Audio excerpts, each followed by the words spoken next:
Hello, everybody. Welcome to Spoken Word Sunday with Granddaddy G.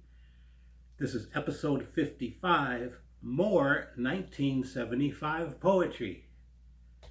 I'm wearing my high school 1972 jacket here from Mount Carmel High School because some of the poems I did write in high school between the ages of 16 and 21. So I'm going to continue sharing poems from my 1975 collection that I started last week. And one thing I notice about these poems is they still apply today to young people between the ages of 16 and 21, like I was 44 years ago. The first one is called Words on the Wall. Words on the wall that don't mean a thing, except to those whose sorrow they bring. Isn't it sad that no one really cares? At whose mind and soul their cruelty tears? Forget about foolish inhibitions. Life's a game and it's played by fools. When faced with narrow-minded conditions, sometimes you have to write your own rules. Well, this poem is about bullying and about words about somebody that I saw on an actual wall. Of course, today we refer to our Facebook page as a wall. And most bullying is done on social media, but words on the wall can still be hurtful and words still matter. The next one is called Bus Faces. When I was going to Mount Carmel, still fits pretty good, huh? I used to ride the bus back and forth from where I lived in Exposition Park to where Mount Carmel was, further south, South Central LA. So this is called Bus Faces. People riding buses stare out of windows into the faces of their fellow passengers, carefully avoiding eye contact for the fear of those faces staring back at them. They sadly view car lots and pick out automobiles they wished they were driving, instead of being faced with faces that dared to break the barriers they have built around themselves. So that's still the same when people ride buses or trains, subways. No one really likes to interact with each other. But then once you do get a car, you're isolated even more in your own little world, especially here in LA. It's one person per car. This next one is called Oppression Obsession. Oppression Obsession.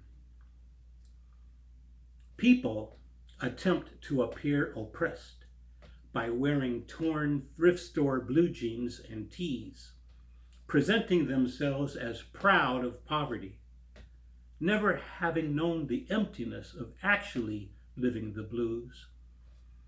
They gave themselves a cause to believe in, a gift their wealthy parents forgot to give them.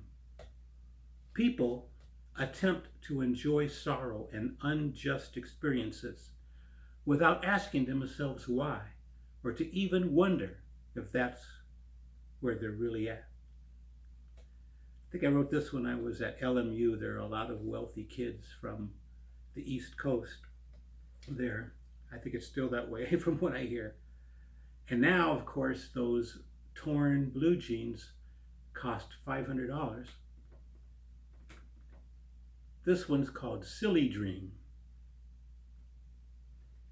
I had a silly dream last night. I dreamt that we were all right.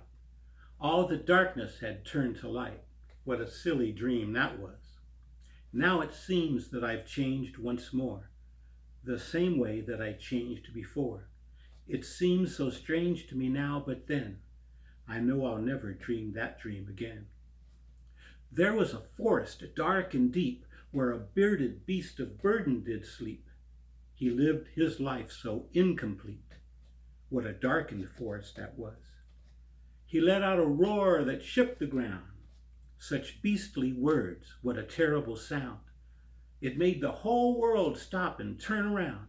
What a wicked war that was. Now it seems that I've changed once more, the same way that I changed before. It seems so strange to me now, but then I know I'll never dream that dream again. Of course, we still have war. We still have loud men who try to make the whole world notice them. You know who I mean. I'll end with this one. If you look on the cover photo of this video, you see me and Jasmine at breakfast time.